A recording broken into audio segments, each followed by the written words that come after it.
pujian penyembahan, bersama-sama siang dan malam melakukan kehendak Bapa pada zaman ini. Ku mau jadi seperti Yesus dan berdampak bagi sesama.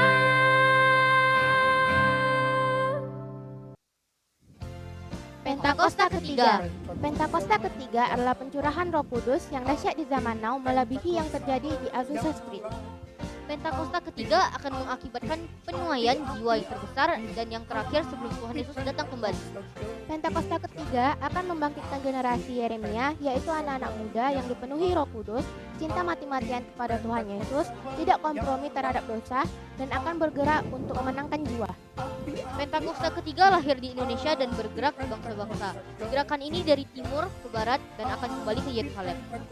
Pentakosta ketiga akan memberikan kuasa untuk menyelesaikan amanat agung, dan setelah itu Tuhan Yesus datang kembali.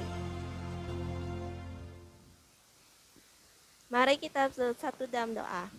Tuhan Yesus, terima kasih Tuhan, kami bisa berkumpul hari ini di rumah kami masing-masing Tuhan. Sekarang kami mau beribadah Tuhan Yesus, biar Engkau yang menyertai kami dan juga menyertai kakak-kakak yang memimpin ibadah kami. Datanglah kerajaan-Mu, jadilah kehendak-Mu dimanapun kami berada. Dalam Yesus kami berdoa, amin. Shalom adik-adik, kita adalah pemenang karena Tuhan Yesus sudah kalahkan iblis. Pasukan Kristus siap, yes. Kita nyanyikan lagu Lebih Dari Pemenang.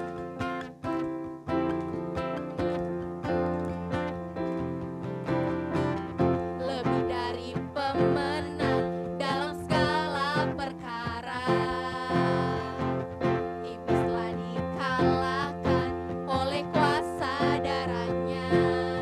Jika Allah di pihak kita, siapa dapat melawan? Kita lebih dari pemenang, lebih dari pemenang, lebih dari pemenang dalam segala perkara. Iblis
kuasanya. Kita buat iblis gemetar, kalahkan tipu dayanya dengan kuasa namanya. Bangkit, serukan nama Yesus. Maju, maju, nyatakan kuasanya.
Indonesia. Indonesia dalam lindungan Tuhan.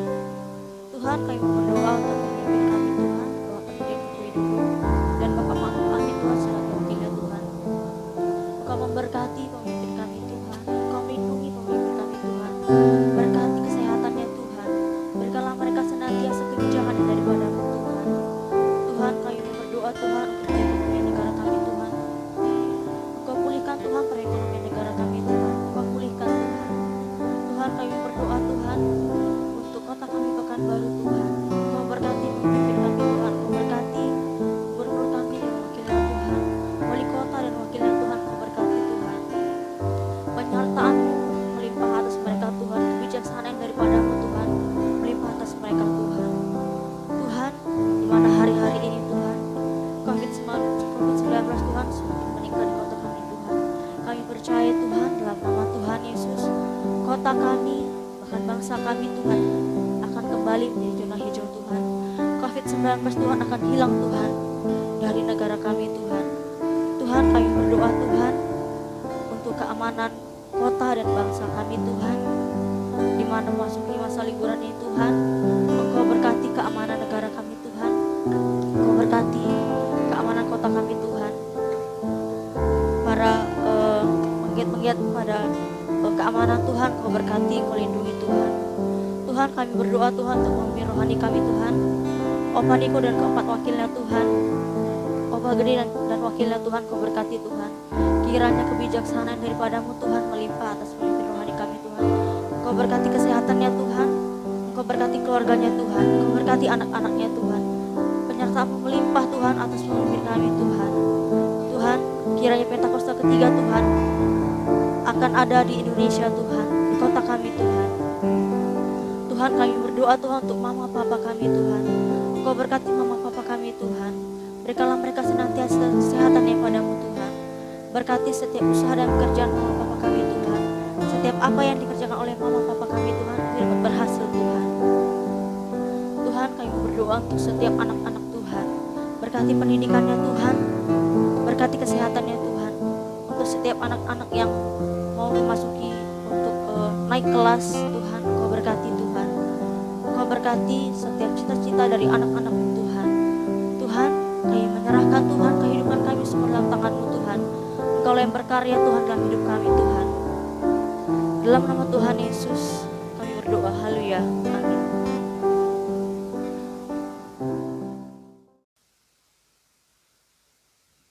Kita mau mendengar firman Tuhan, lipat tangannya, tutup matanya, kita berdoa. Tuhan Yesus, terima kasih buat kasih anugerah-Mu hari ini. Kalau kami mau duduk tenang untuk mendengar firman Tuhan. Berkati kami semua, Roh Kudus hadir mengurapi kami semua. Dalam nama Tuhan Yesus, sama-sama katakan amin. Shalom semuanya. Doa kakak, semua adik-adik dalam keadaan baik-baik saja. Hari ini kita akan mendengar firman Tuhan yang berjudul bersaksi. Bersaksi dari kata dasar saksi. Arti bersaksi adalah menyatakan atau mengakui dengan sesungguhnya. Kalau bersaksi yang artinya menyatakan atau mengakui dengan sesungguhnya berarti pakai mulut kita. Nih contohnya, kita sebutkan masing-masing nama kita pakai hitungan ya nih. Contohnya Kak Lucy gitu. Yang di rumah adik-adik sebutin nama adik-adik masing-masing ya. Kakak hitung 1 sampai 3, sebutin masing-masing nama adik-adik. Yuk, kakak yang hitung ya. 1, 2, 3. Lucy. Kok kakak nggak dengar ya? Lagi coba-coba sebutin nama kalian. 1, 2, 3. Kok nggak dengar juga ya? Ya iyalah nggak dengar, adik-adik di rumah, kakak di sini. Wah, kalau kedengaran pasti ramai karena semua nyebut nama masing-masing. Sekarang lagi-lagi nih, sebutkan masing-masing tapi nih gigi bagian atas harus dirapatkan dengan gigi bagian bawah gini. Gini ya, nih nggak boleh bergerak. Jadi bibirnya aja yang boleh bergerak tapi gigi atas sama bawah harus nempel. Terus tidak boleh dibuka giginya. Jadi giginya gini. Nih ya. Kakak sebutin 1 sampai 3, sebutin nama adik-adik semua yang di rumah. Yuk. 1, 2, 3. Lucy. Lagi. Lucy. Wah, lucu kan? Masih bisa nih Kak Lucy lagi. Lucy. Wah, adik-adik coba di rumah juga kan? Nah, nih.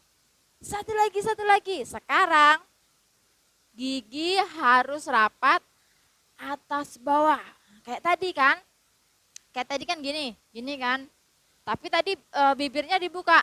Kali ini bibirnya nggak boleh dibuka. Jadi gini terus. Kakak hitung 1 sampai 3. Sebutin nama adik-adik semuanya. Kayak gini, terus gini. Yuk kakak hitung ya. 1, 2, 3.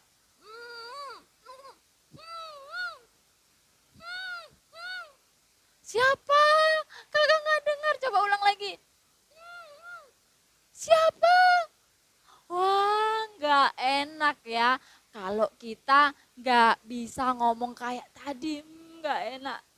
Nah, Tuhan kasih kita mulut supaya kita bisa ngomong. Ngomong tentang apa? Ngomong tentang Tuhan. Tuhan kita siapa ya? Tuhan Yesus. Hari ini firman Tuhan akan menunjukkan seorang Bapak yang berani bersaksi bahkan di hadapan Raja. Weh, siapa dia? Nanti adik-adik baca firman Tuhannya di Kisah Para Rasul 25 ayat 1 sampai 26 dan ayat 32. Nih, 3 hari sesudah Gubernur Festus tiba di Kaisarea, dia pergi ke Yerusalem. Di sana para imam kepala dan para pemimpin orang Yahudi yang lain datang kepadanya untuk menyampaikan berbagai tuduhan terhadap Bapak Paulus. Ternyata kita melanjutkan kisah Bapak Paulus. Mereka membujuk Gubernur Festus supaya atas kebaikan hatinya kepada mereka, Gubernur Festus mau menyuruh orang membawa Bapak Paulus kembali ke Yerusalem. Tidak bisa, Paulus tidak bisa dibawa ke sini. Demikian kata Gubernur Festus. Tolonglah Pak, bawalah Paulus ke sini ke Yerusalem. Tangannya tapi begini nih, sambil begini nih. Ini gerakan apa nih ya? Gerakan mau potong leher. Ternyata secara diam-diam mereka sudah merencanakan untuk membunuh Bapak Paulus ketika dalam perjalanan. Jahat sekali mereka ya adik-adik ya. Tetapi Gubernur Festus berkata, tidak, Paulus ditahan di Kaisarea dan saya sendiri akan segera pergi ke sana. Sesudah Gubernur Festus tinggal di Yerusalem, kira-kira 8 atau 10 hari, lalu dia kembali ke Kaisarea.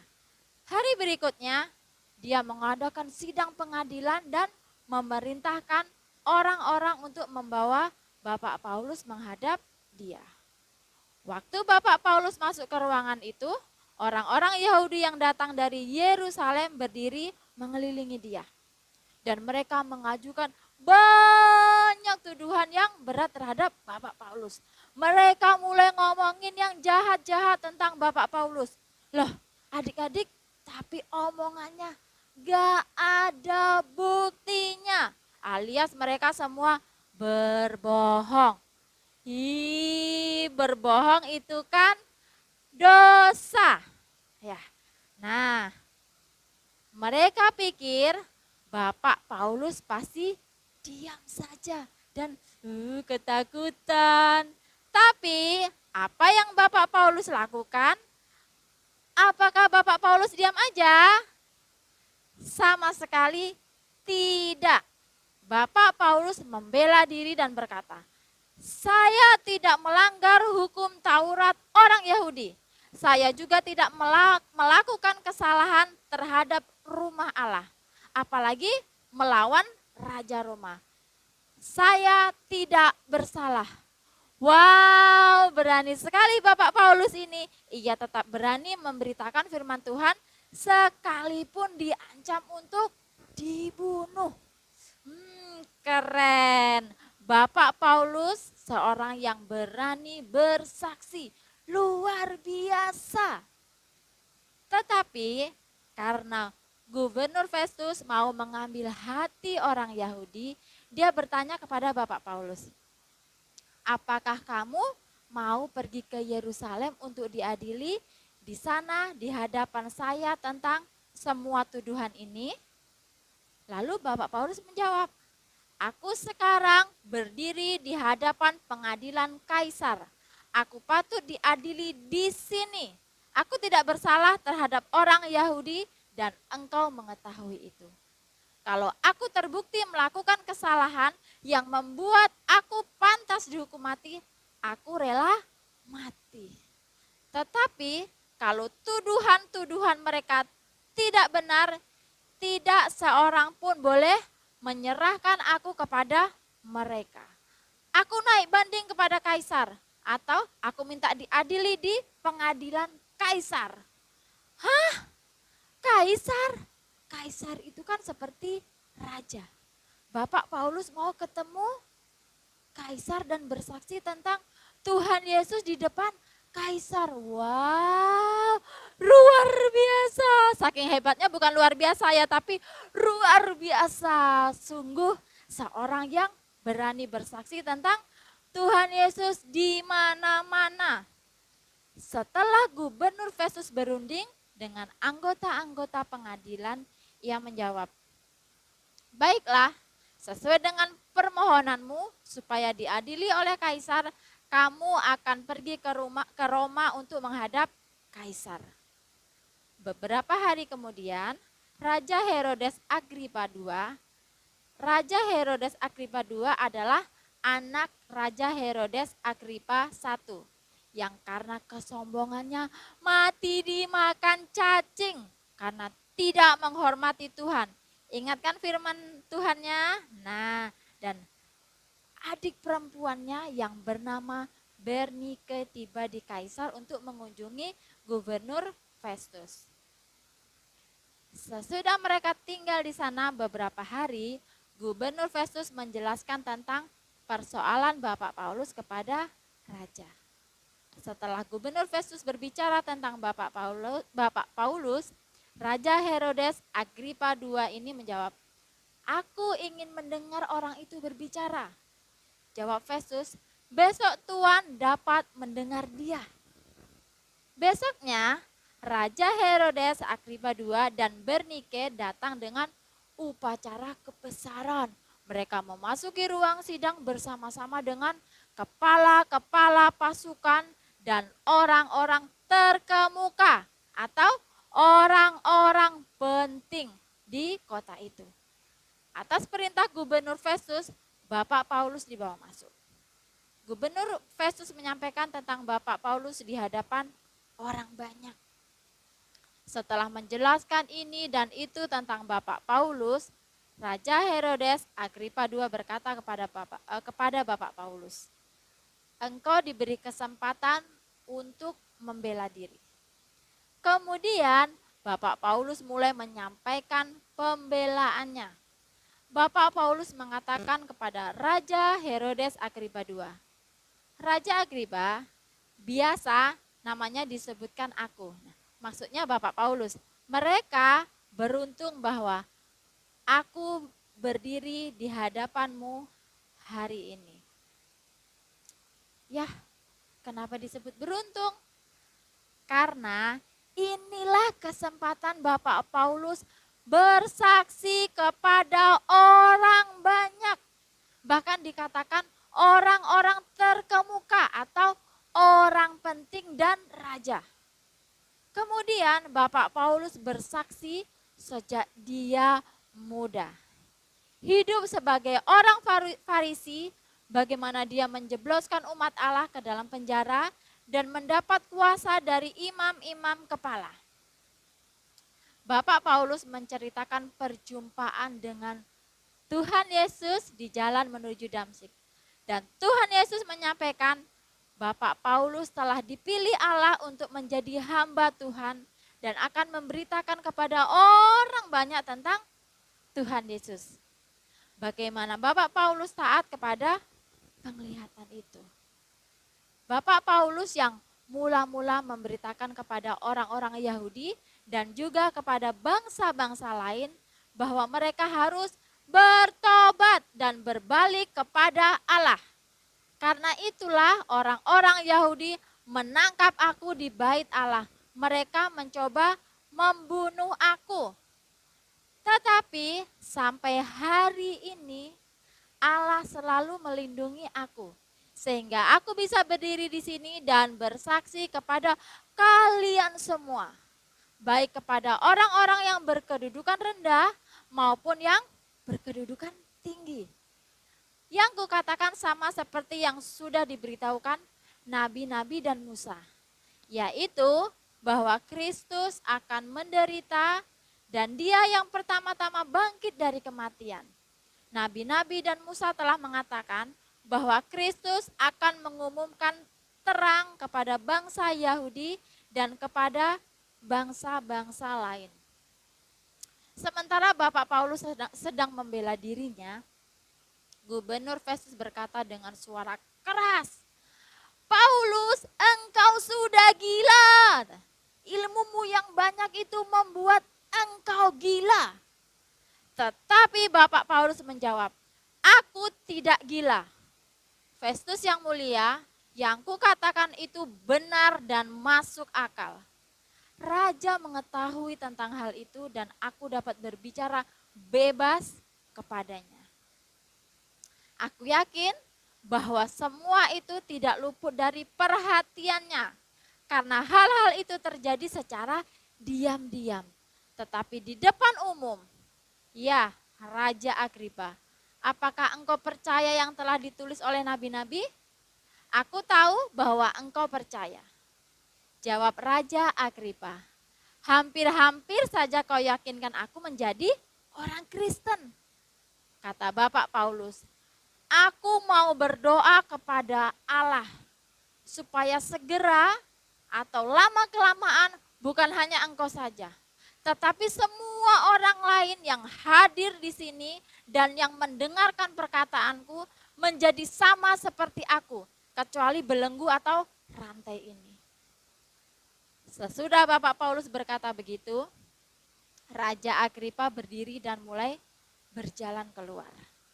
Lalu Bernike, Gubernur Festus, dan semua orang yang duduk bersama mereka berdiri dan meninggalkan ruangan itu. Sesudah di luar, mereka berkata satu sama lain, orang ini tidak melakukan kejahatan yang membuat dia harus dihukum mati atau dimasukkan ke dalam penjara. Raja Agripa berkata kepada Gubernur Festus, sebenarnya orang itu, maksudnya Bapak Paulus ya, dapat dibebaskan kalau dia tidak naik banding kepada Kaisar. Nah adik-adik, sepertinya Bapak Paulus yang terus-menerus berani bersaksi menceritakan tentang Tuhan Yesus kepada setiap orang, bahkan raja sekalipun. Demikianlah adik-adik juga harus berani bersaksi, menceritakan tentang Tuhan Yesus kepada setiap orang. Dalam 2 Timotius 4 ayat 2 dikatakan, beritakanlah firman, siap sedialah baik atau tidak baik waktunya. Seperti Bapak Paulus yang berani bersaksi, bukan hanya dalam keadaan baik saja, tetapi dalam keadaan tidak baik pun masih terus bersaksi. Bapak Paulus pernah dilempari batu di kota Listra dan orang-orang itu menyangka Bapak Paulus telah mati. Bapak Paulus bersaksi pada waktu di penjara di kota Filipi. Bahkan sampai ditangkap dan hendak dibunuh oleh orang-orang Yahudi pun Bapak Paulus tetap bersaksi kepada banyak orang tentang Tuhan Yesus. Bagaimana kita bisa mencontoh dari Bapak Paulus ya Kak? Nah, kita bisa bersaksi melalui media sosial yang kita gunakan. Nih, bisa pinjam HP atau laptop orang tua kita, bisa sharing firman Tuhan di IG, di mana lagi? Di Facebook, atau di WA, atau lagi di YouTube. Bisa juga kesaksian bagaimana Tuhan Yesus menolong kita pada waktu kesulitan. Dalam masalah, waktu kita sakit, dan Tuhan menolong kita. Sekarang kan zamannya media sosial nih, tahu nggak adik-adik? Melalui media sosial kita bisa menjangkau banyak orang. Bahkan bukan hanya di kota kita, tapi sampai seluruh Indonesia bisa, bahkan sampai ke bangsa-bangsa. Nah, dalam masa-masa seperti ini, banyak orang susah karena COVID-19. Sedih, gak punya pengharapan lagi. Ekonomi sulit. Kita bisa sharing kesaksian dan sharing firman Tuhan untuk saling menguatkan. Bisa juga kita doakan orang itu melalui video call atau melalui Zoom. Kita saling mendoakan dan juga kita saling menguatkan. Ingat bahwa amanat agung atau pesan Tuhan Yesus harus diselesaikan. Supaya banyak orang menjadi percaya kepada Tuhan Yesus. Dan Tuhan berjanji akan menyertai kita sampai akhir zaman. Adik-adik yang di rumah, apakah adik-adik rindu setiap orang diselamatkan dan nanti pergi ke surga? Siapakah yang mau menceritakan tentang Tuhan Yesus kepada banyak orang? Nih, beranikah adik-adik bersaksi menceritakan tentang Tuhan Yesus dan firman-Nya? Yang siap bersaksi, yuk kita mau berdoa sungguh-sungguh. Sebelum kita doa, kita mau angkat sebuah lagu.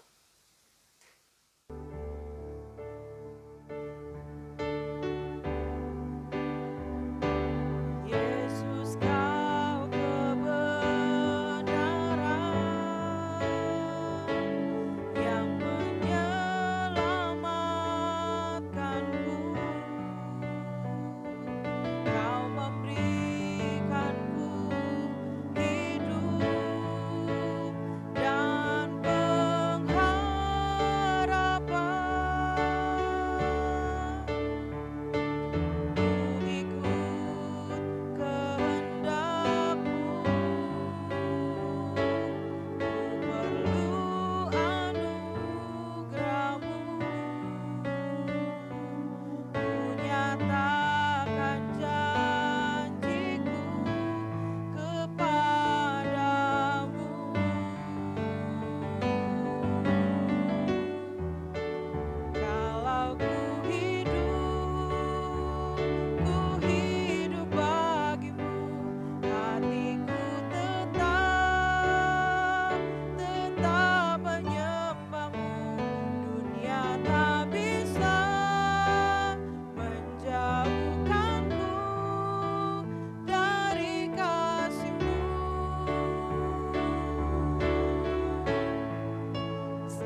kita mulut untuk kita bisa ngomong yang benar.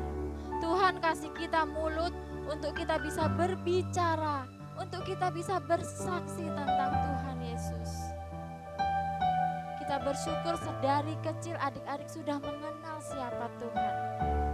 Adik-adik punya tugas untuk mengenalkan siapa Tuhan Yesus itu. Di lingkungan keluarga, di lingkungan tempat tinggal, di lingkungan sekolah, dimanapun adik-adik berada.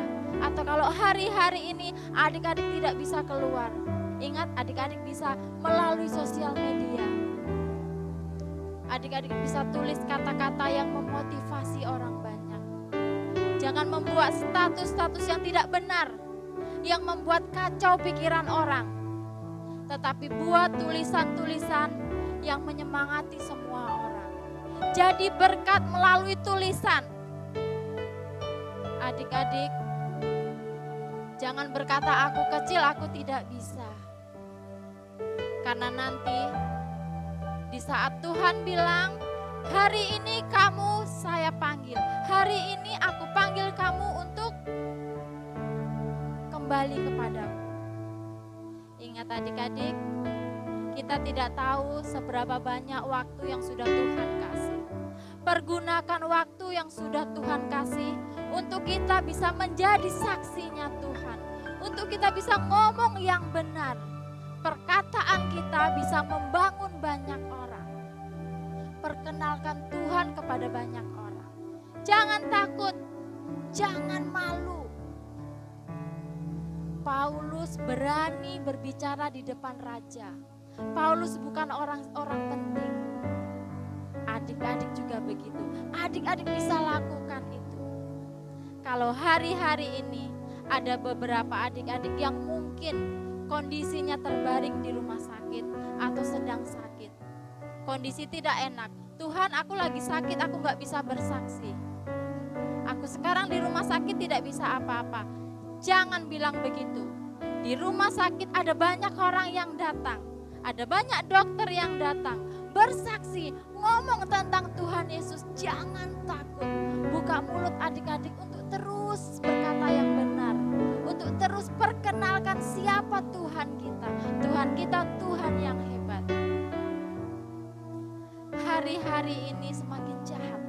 Tetapi ingat, adik-adik tetap terus di dalam Tuhan. Kalau hari-hari ini banyak melihat handphone, ingat jangan tonton yang tidak benar. Tetapi lihat yang benar, lihat yang membangun, tulis yang benar. Bilang sama diri masing-masing, Tuhan, mulai hari ini aku mau menjadi saksinya Tuhan. Aku mau ngomong yang benar. Aku mau buat status atau mau buat tulisan di WA ataupun di Facebook ataupun di IG.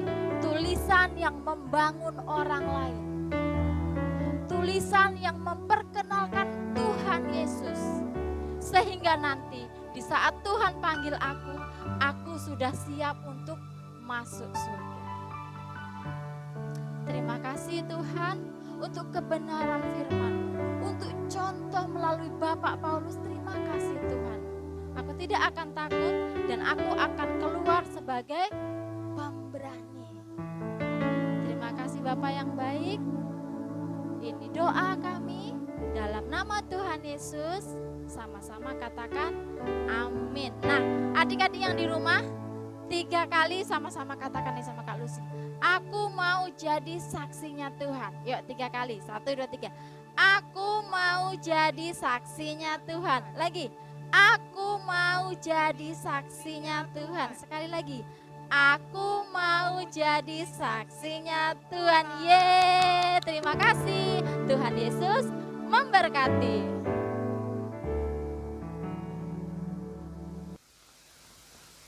Mazmur 91 ayat 1 sampai 16. Dalam lindungan Allah.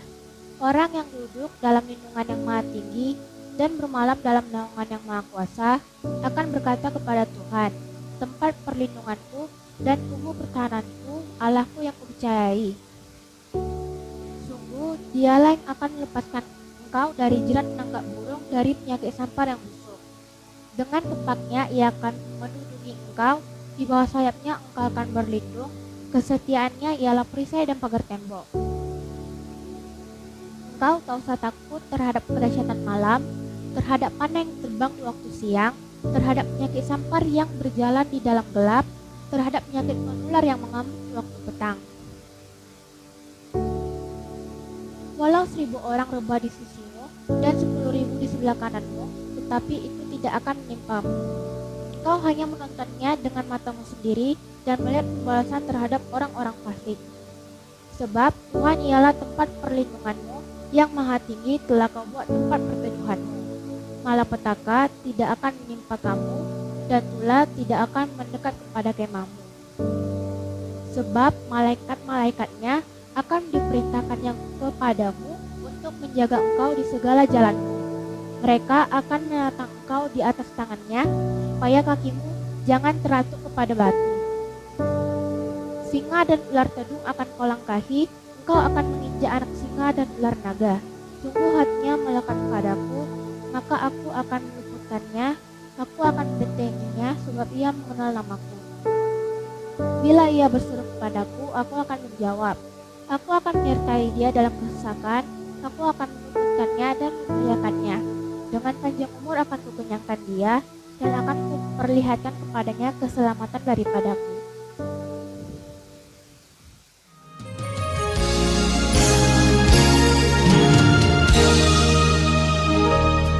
Terima kasih Tuhan untuk kasih setiamu yang ku alami dalam hidupku.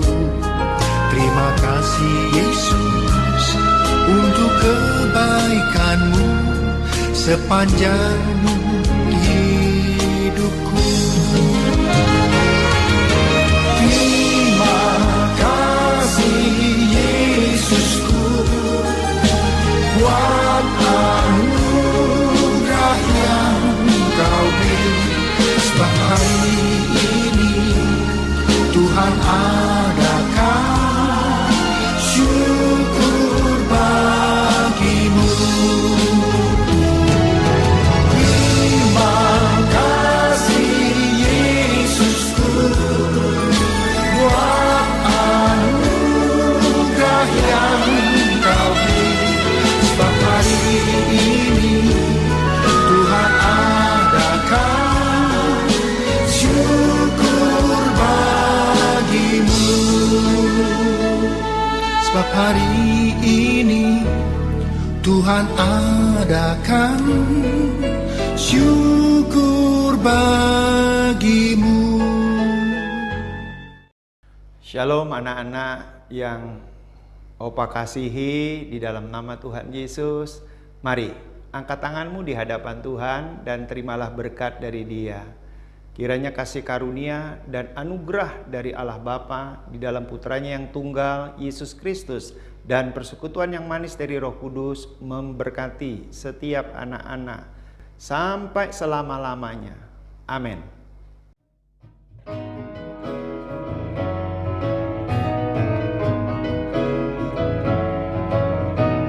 Yesuslah idolaku, ku mau jadi seperti Dia. Mengasihi Allah Bapa, juga mengasihi manusia.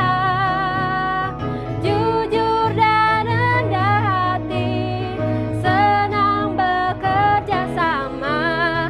Ku mau jadi seperti Yesus, ku mau menjadi saksinya.